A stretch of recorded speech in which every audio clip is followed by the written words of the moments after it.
Bah, saya tadi kesini dengan 2 teman saya. Mereka di mana ya? Kok mereka nggak ikut kesini? Apa saya ditinggal?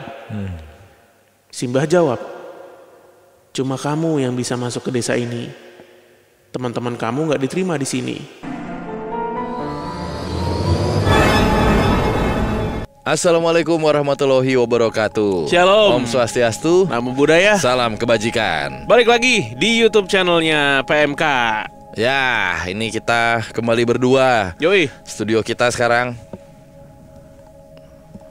keren.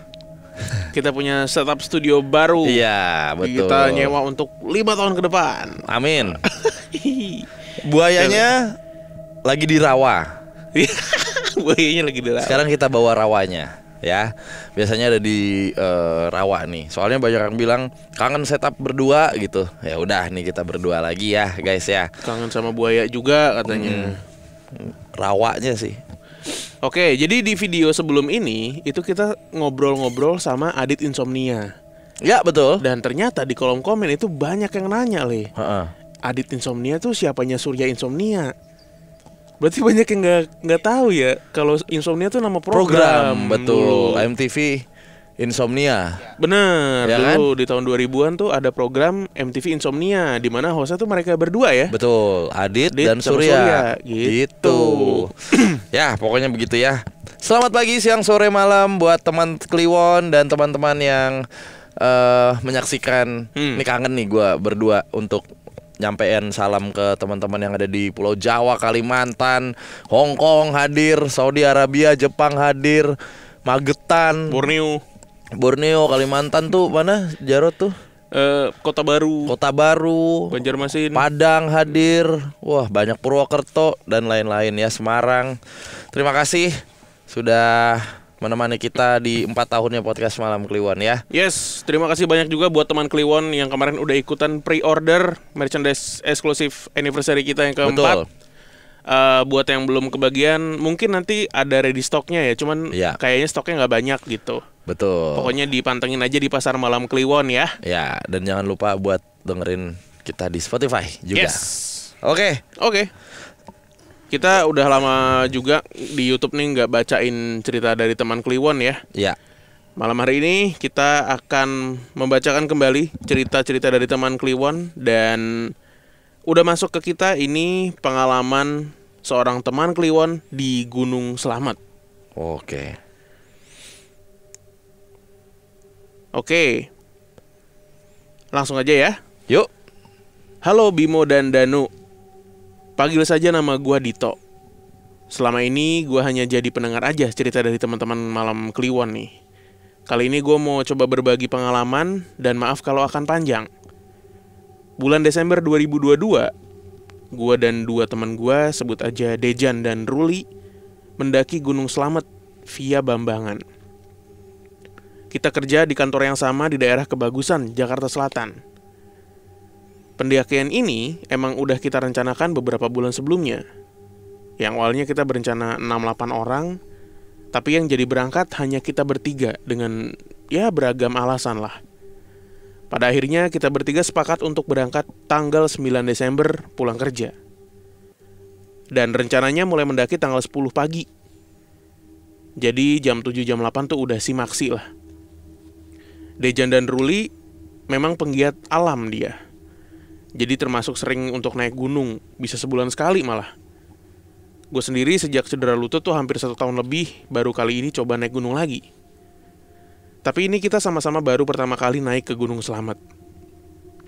Tibalah di tanggal 9 Desember, gue dan Ruli pulang kerja, terus berangkat dari kantor pakai mobil ke arah Bekasi terlebih dahulu, buat jemput si Dejan. Perjalanan dari kantor ke rumahnya itu 2 jam, karena hari itu hari Jumat, dan yang tinggal di Jakarta pasti tahu lah gimana macetnya tol Jor di jam-jam itu. Singkat cerita, setelah jemput Dejan di Bekasi, kami ngelanjutin perjalanan ke Purwokerto dan berencana singgah di rumah temannya Dejan di daerah sana.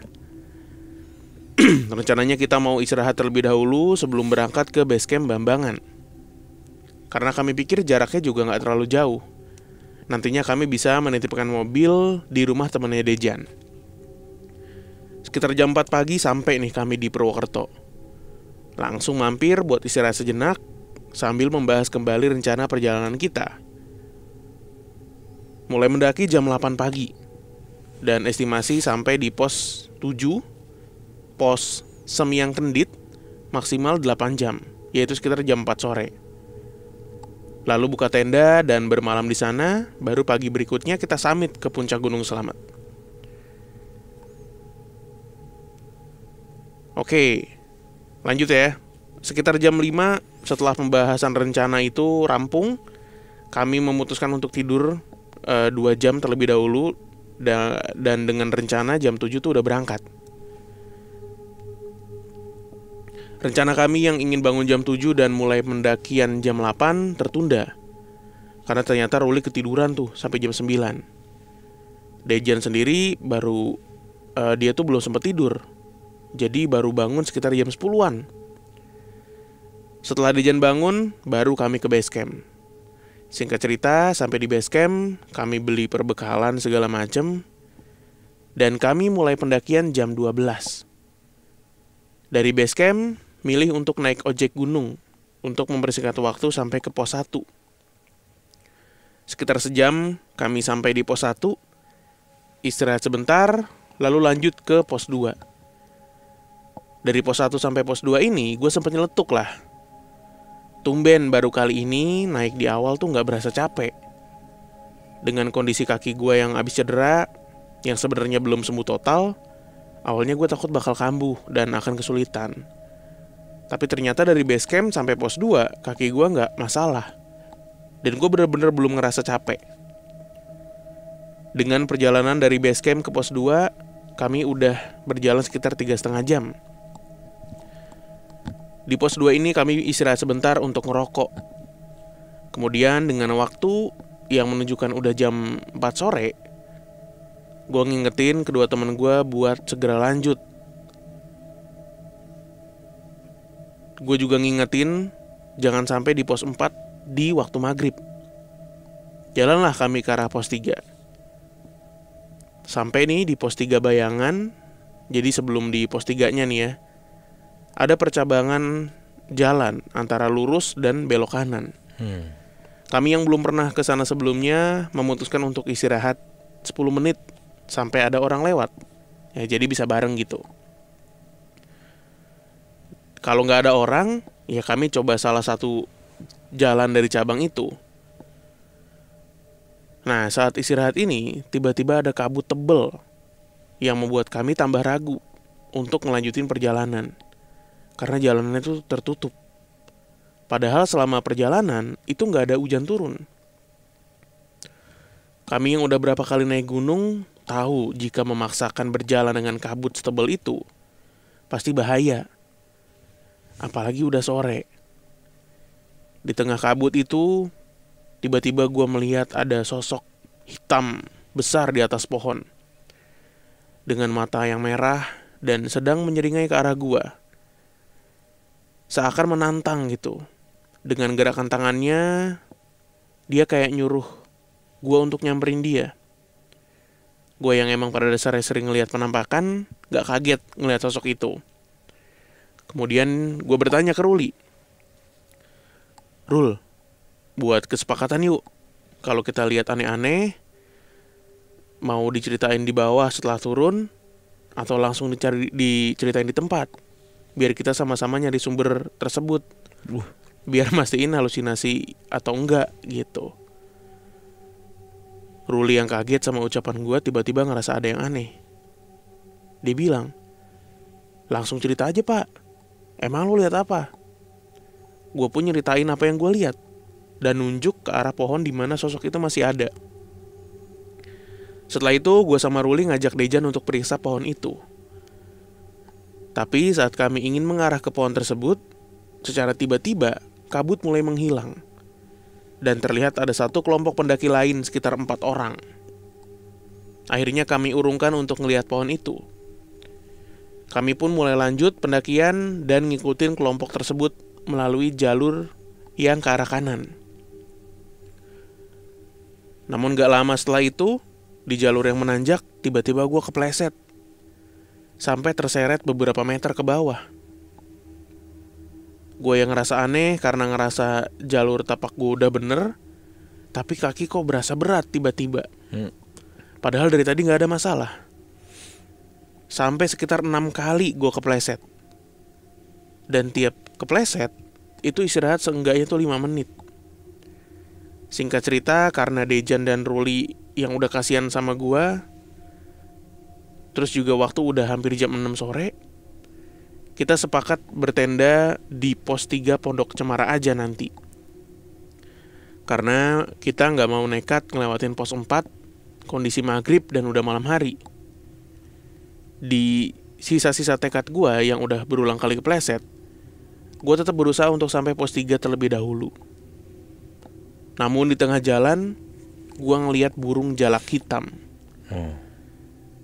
Saat gue samperin, burung itu bukannya terbang, tapi malah jalan kayak biasa di depan gue.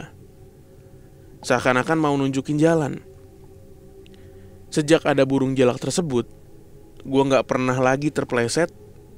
Sampai akhirnya sampailah kita nih di pos 3. Dan gak ada pendaki lain di sana. Bener-bener kosong. Di situ gue sama Dejan langsung pasang tenda. Ruli nyiapin bahan-bahan buat kami masak makan malam. Setelah tenda berdiri dan kita juga udah selesai makan, Ruli dan Dejan lanjut nongkrong. Sekitar jam 8, gue mutusin untuk masuk tenda karena gue ngerasa cuacanya dingin banget. Padahal gue udah pakai jaket lengkap, sarung tangan, kaos kaki, tapi kayak gak berpengaruh. Gue coba menghangatkan badan dengan masuk ke sleeping bag. Tapi tiba-tiba gue tertidur. Dalam tidur itu, gue tiba-tiba ketemu dengan laki-laki sedikit sepuh. Dia berpakaian seperti orang Jawa dulu lah. Dan berbicara sama gue. Sebut aja si Mbah lah. Selamat datang di desa kami. Ini di mimpi nih ya. Ikutlah dengan saya melihat-lihat desa ini. Gue pun ngikutin si Mbah nih, sambil ngelihat sekitar yang memang ramai dari anak kecil, perempuan-perempuan muda, sampai orang tua yang lalu lalang di depan gue. Di dalam hati gue nanya, ini tempat apa sih? Tapi beneran asri banget. Ada desa di tengah gunung seperti ini. Sampai tiba nih gue dibawa ke suatu tempat, dan Simbah pun mempersilahkan gue duduk, terus istirahat sambil dia nuangin minum dan nyiapin makan. Gak lama Simbah ngomong, tinggallah di sini Den. Kamu pasti nyaman dan suka tinggal di sini. Gue yang gak ada rasa curiga dan takut gitu ya, langsung jawab, Bah, saya tadi kesini dengan 2 teman saya. Mereka di mana ya? Kok mereka nggak ikut kesini? Apa saya ditinggal? Simbah jawab, cuma kamu yang bisa masuk ke desa ini. Teman-teman kamu nggak diterima di sini. Biarin aja mereka di sana. Gue yang kaget dengan jawaban Simbah, langsung jawab dengan sopan. Maaf ya Mbah, saya harus bareng-bareng teman saya. Kasihan nanti kalau mereka cari saya. Kami kesini bertiga. Saya pamit ya Mbah, untuk balik. Ya sudah kalau begitu Mas. Tapi minum dan makanlah dulu. Gak tahu kenapa gue gak mau minum. Padahal biasanya gue sangat sungkan kalau ditawarkan minum sama orang yang lebih tua. Maaf Mbah, saya sedang tidak haus. Saya bawa minum kok. Saya pamit ya Mbah. Sambil gue ambil tangannya yang berasa dingin tapi kuat, lalu gue salim. Simbah pun senyum. Terus gue terbangun dan tersadar ada di dalam tenda lagi. Saat bangun, keringat gue tuh gak berhenti. Padahal cuacanya dingin banget. Gue lihat di dalam tenda Dejan dan Ruli udah tidur. Gue lihat jam udah jam 2 pagi. Gue yang gak enak bangunin mereka, coba buat tidur kembali. Tapi sebelumnya gue coba ambil persediaan air buat minum, karena gue baru berasa aus banget. Saat minum itu, tiba-tiba kayak ada suara raungan harimau. Gak gue tanggepin, gue langsung coba balik tidur lagi. Singkat cerita jam 5 gue bangun dan gue lihat Ruli dan Dejan juga udah bangun. Gue nanya lah ke mereka, lanjut naik gak kita? Kalau sekarang paling nyampe puncak jam 10-an. Tenda taruh di sini aja gitu. Mereka pun rada ragu pas gue tanya gitu. Emang kaki lu gak sakit pak? Daripada maksain kita turun aja pak. Gue mau cerita dikit. Kayaknya gak mungkin nih kita lanjut naik, kata si Dejan. Disitulah Dejan mulai cerita. Mulai dari dia ngeliat gue kepleset. Itu pas saat naik, kayak kaki gue tuh sebenarnya ada yang megangin. Jadi Dejan tuh pas gue kepleset-kepleset itu dia selalu ada di belakang gue. Dan saat mereka ngopi semalam, terus gue masuk tenda, mereka denger gue kayak mendesah. Mereka sempat mikir dan bercanda, desahan gue kayak orang diperkosa. Tapi gak lama dari itu, mereka tiba-tiba denger kayak ada suara jejak hewan besar dari belakang. Tahu ada yang gak beres, mereka pun masuk tenda. Sambil mereka saling nebak tuh. Apa tuh ya suara-suara itu? Dan akhirnya mereka ngeliat gue yang lagi tidur ternyata tuh bukan lagi ngedesah, tapi suara yang seakan-akan nahan sakit. Mereka coba bangunin gue, katanya gak berhasil. Dan gak lama mereka denger kayak ada suara jejak pendaki lain. Suaranya tuh seperti langkah banyak orang. Mereka nyoba keluar tenda tapi gak ada orang sama sekali. Akhirnya mereka pun memutuskan untuk tidur. Nah setelah diceritain itu, barulah gue gantian cerita tentang apa yang terjadi di mimpi gue. Dan tentang suara harimau semalam. Akhirnya kita sepakat untuk gak ngelanjutin pendakian. Setelah masak sarapan, kami putuskan untuk turun. Dan sampai di bawah gak ada kejadian apa-apa lagi. Namun sampai di base camp, saya ceritalah ke ibu-ibu warung tentang apa yang terjadi sama kita semalam. Setelah mendengar itu, ibu-ibu warung tersebut menyarankan saya ketemu seseorang gak jauh dari base camp untuk diurut kakinya. Tanpa pikir dua kali, saya cari orang yang ditunjukin sama ibu warung itu. Saat diurut, bapak-bapak urut itu cerita, penunggu di sana suka sama gua. Dan suka dengan apa yang dititipkan dari keluarga dan nempel di gua. Jadi mereka nyoba untuk ngajak gua ke alamnya. Katanya bagus, gua gak nerima ajakan tersebut. Karena di tahun 2021 ada kejadian orang Magelang meninggal di Gunung Slamet. Konon katanya ceritanya tuh sama kayak gua. Tapi orang itu nerima ajakan penunggu sana dan akhirnya gak selamat. Terus meninggal. Oke, mungkin itu cerita dari gua. Maaf kalau kurang serem ya. Oke, next gua akan cerita lagi tentang kejadian horor di kantor. Dan mulai kapan gue bisa ngelihat makhluk-makhluk gak kasat mata. Sukses terus ya PMK. Dadah.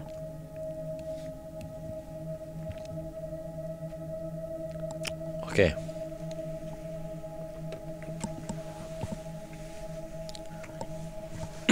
Ini sebelumnya pernah ya kita bawain juga di YouTube kalau gak salah. Cerita pendakian yang ada burung jalaknya ya. Dan burung jalaknya itu kan memang apa ikonik ya di Gunung Slamet tuh. Iya, buat nuntun biasanya. Iya gak sih? Membantu pendaki-pendaki yang tersesat katanya. Oke, mari kita bahas cerita ini. Yang pertama, ini Dejan siapa nih? Dejan Stankovic. Bener sih? Bener. Apa Dejan Antoni? Apa Dejan Antoni? Dejan Stankovic. Orang-orang kok punya pengalamannya seru-seru ya? Maksudnya epic gitu. Maksudnya ya di antara pengalaman horor yang lain yang wah aku ke pasar ternyata pasarnya horor, atau aku ngeliat penampakan. Cuman cerita-cerita kayak gini tuh tadi enak banget gitu. Maksudnya bukan kejadiannya enak ya, pasti tidak enak gitu, tapi untuk bermain di theater of mind dan membayangkannya berkesan gitu. Berkesan banget. Maksudnya bukan gimana ya, kok bisa ya gitu. Ya bu, aduh itu juga haram sih. Nggak haram, maksudnya kan kita lagi bahas spiritual ya gitu. Maksudnya kan dibilang kok bisa ya, itu harusnya nggak ada pertanyaan kayak gitu tuh gitu. Cuman amazed aja gue sama cerita-cerita yang gila. Lo bisa ngontrol mimpi lo bisa inget mimpi lo dulu deh dengan detail gitu. Terus lo bisa mengontrol mimpi lo di dalam mimpi lo gitu. Orang-orang keren kayak gitu. Bisa nolak gitu ya tadi ya, ditawarin ini ditawarin itu dia nolak. Ya mungkin karena mimpinya juga bukan mimpi sebenarnya li. Ya. Iya kan? Tapi dia lagi di dimensi yang bukan yang nyata gitu. Dan si siapa tadi nama samaran kan? Iya.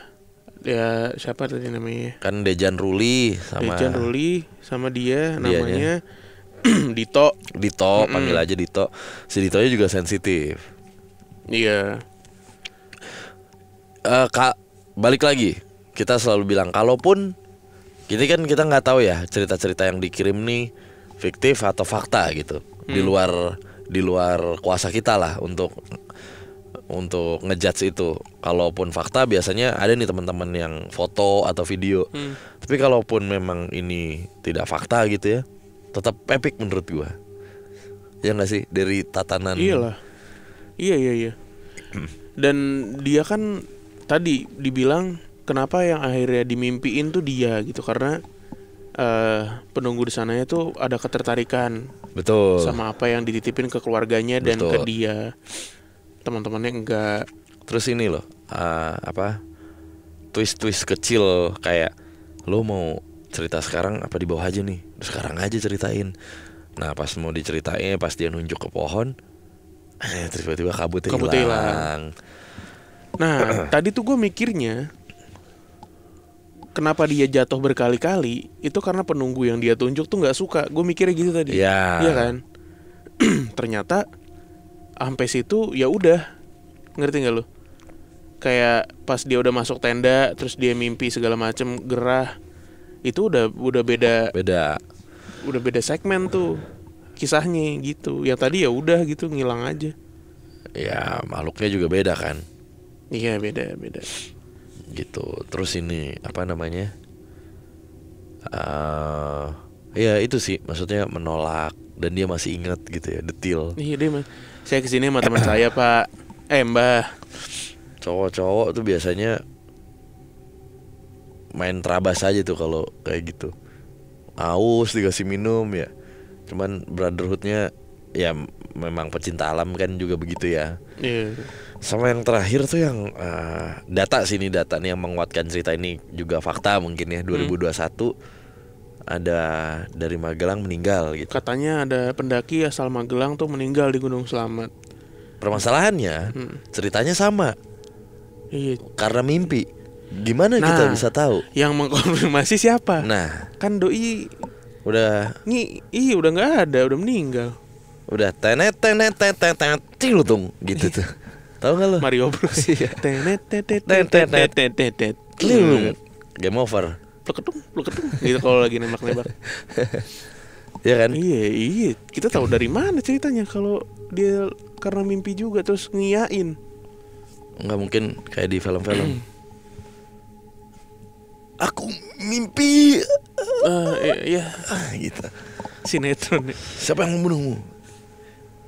Mbah. Iya. Mbah berbaju Jawa kuno. Atau mungkin bisa aja nggak langsung seperti itu. Jadi masih ada masih ada sisa-sisa. Maksudnya masih bangun terus tapi sakit gitu loh. Terus dia cerita terus nggak lama meninggal. Itu bisa mungkin. jadi seperti itu. Atau yang kedua ya dari penerawangan orang yang bisa lihat aja. Ya kemungkinannya ke situ. Iya. Jadi jangan ditelan mentah-mentah. Pasti banyak juga nih teman Kliwon yang lah bagaimana? Tahu dari mana lu? Iya. Iya pada kritis bagus. Gitu. Iya. Ya. Oke lah. Deh. Jalur apa tadi? Jalur Bambangan. Ya. Tadi cerita teman Kliwon dari Gunung Slamet ya. Kita ketemu lagi di video berikutnya. Masih di setup yang sama. Ntar cerita dibawain sama Bimo. Oke, tetap di PMK channel YouTube. Bye-bye.